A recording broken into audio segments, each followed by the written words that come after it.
Halo Lemen, kita coba bahas tentang kaji ulang manajemen sesuai dengan ISO IEC 17025.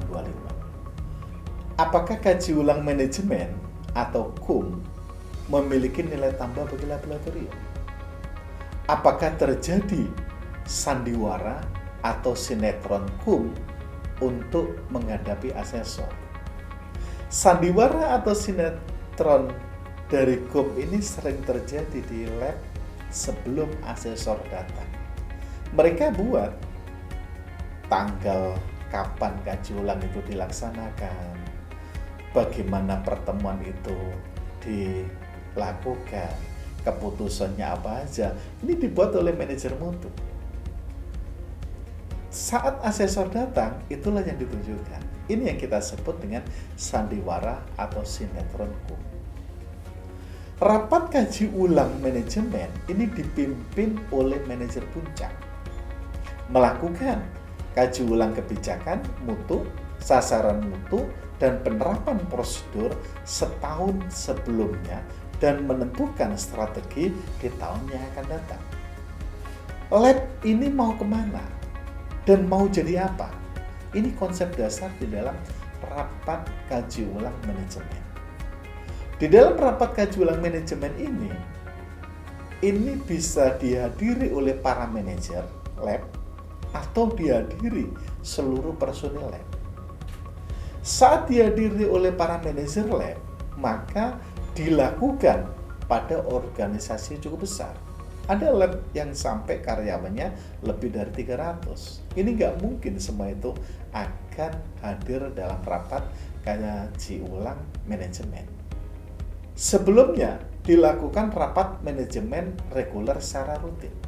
Masing-masing personil memberikan masukan dan saran ke para manajer sesuai dengan lingkup pekerjaannya.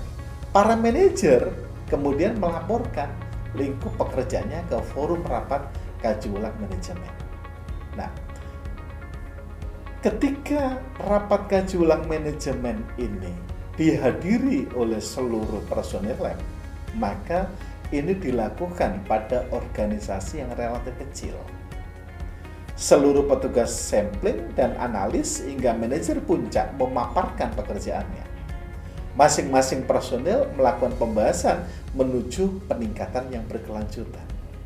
Mana yang akan dipilih oleh lab? Tergantung dari besar kecilnya organisasi lab tersebut. Apa definisi dari kaji ulang manajemen tersebut?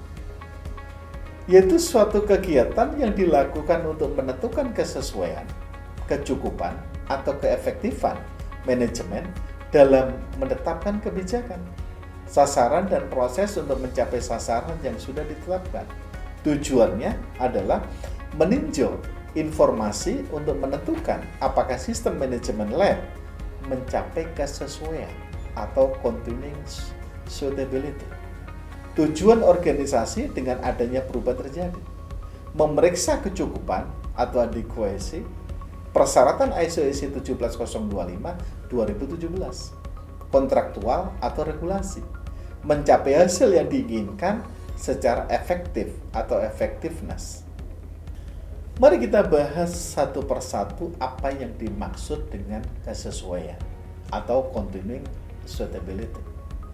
Apa ada yang berubah dalam organisasi lab yang dapat membuat sistem manajemen tidak sesuai atau kurang sesuai? Banyak perubahan terjadi seiring waktu karena perubahan kebijakan dan sasaran mutu atau faktor eksternal. Contoh, 1. Peningkatan volume pekerjaan pengujian.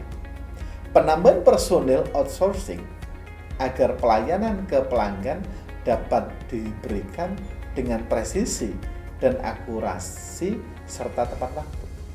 Outsourcing tetap menjaga ketidakberpihakan, kerahasiaan, dan bekerja sesuai sistem manajemen lab. Contoh 2, penambahan ruang lingkup akreditasi. Laboratorium mengadakan sertifikat referensi material, mengalibrasi peralatan dan melakukan uji profesiensi, melakukan validasi metode pengujian. Contoh ketiga, perubahan pengujian bersifat manual menjadi elektronik. Pengembangan Laboratory Information Management System atau LIMS harus memenuhi prinsip integritas dan keamanan data, kecepatan, serta memberikan akses data.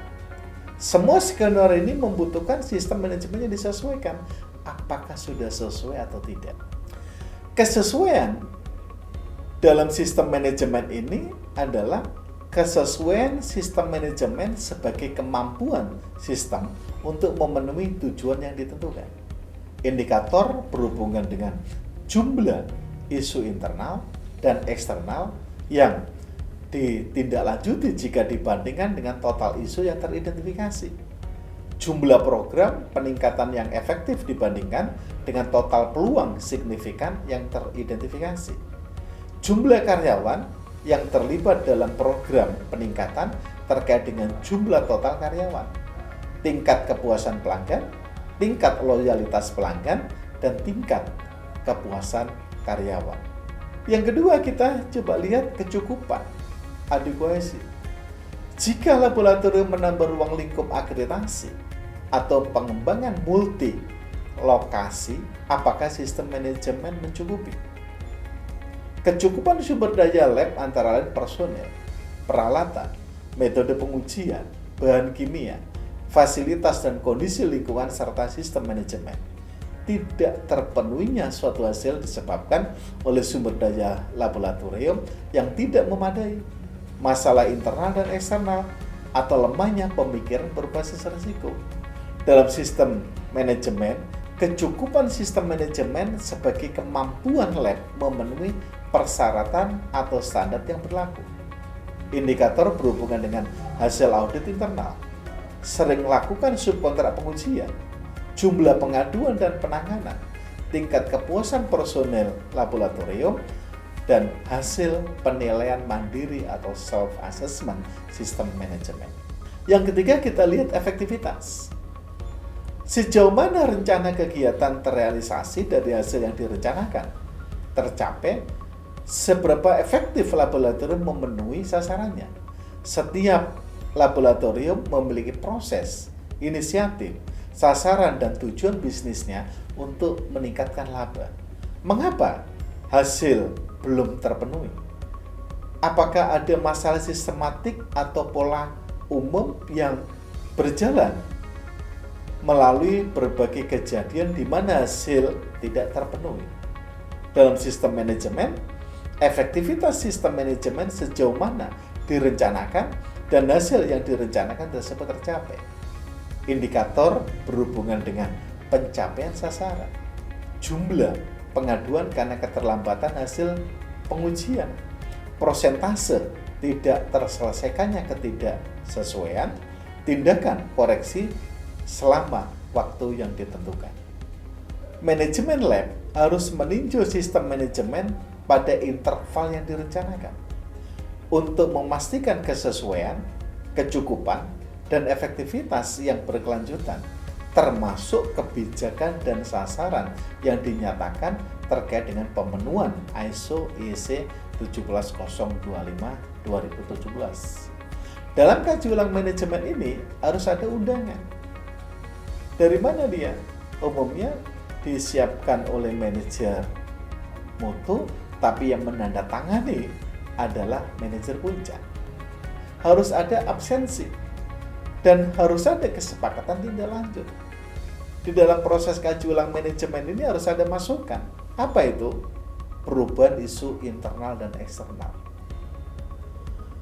pemenuhan sasaran, kesesuaian kebijakan dan prosedur, status tindakan kaji ulang manajemen sebelumnya, hasil audit internal terakhir, tindakan perbaikan, asesmen badan eksternal, perubahan volume dan jenis pekerjaan atau ruang lingkup kegiatan laboratorium, umpan balik pelanggan dan personil, pengaduan, efektivitas peningkatan yang diimplementasikan, kecukupan sumber daya, hasil identifikasi risiko, hasil dari pemastian keabsahan hasil, pengambilan sampel, pelatihan, dan faktor lain yang relevan. Ini adalah hal-hal yang harus dimasukkan, dibahas di dalam kaji ulang manajemen. Adapun keluarannya adalah efektivitas sistem manajemen dan prosesnya, peningkatan kegiatan laboratorium berkaitan dengan pemenuhan ISO EC 17025-2017, penyediaan sumber daya yang dibutuhkan, kebutuhan untuk perubahan. Demikianlah yang bisa kami sampaikan. Terima kasih.